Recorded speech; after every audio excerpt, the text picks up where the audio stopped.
কপাল রে মা, সবই কপাল। কপালে না থাকলে খুশি কখনো পাওয়া যায় না, কখনোই পাওয়া যায় না। ভাগ্যের লেখা কেউ পাল্টাতে পারে না, আজ অব্দি কেউ পাল্টাতে পারে না, কেউ পারবেও না। ভাগ্যে যেটা লেখা থাকবে মানে হবে, মানে হবেই, সেটাই হবে। ভাগ্যের ওপরে কিচ্ছু নেই। হে ভগবান, তুমি আমার মেয়েটার কপালে এসব কি লিখেছ? আমরা তো দেখে শুনে দিয়েছিলাম রে মা, আমরা কি জানতাম ছেলে এমন এমন হলে কি আর তোকে বিয়ে দিই এখানে?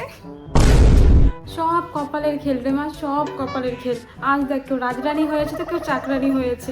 তো রাজরানী হওয়ার কথা, আর তুই হয়েছে সেই চাকরানি হয়েছিস। তুই, আমি তো জানতাম একদম চাকরের মতন খাটাবে। আর তুই কোনো ছেলে পেলি না, খুঁজে খুঁজে এই ছেলেকে বিয়ে করলি। হ্যাঁ, তোর বাবা কত ভালো সম্বন্ধ এনেছিল, ব্যারিস্টার, মিনিস্টার, উকিল, কত কি এনেছিল না?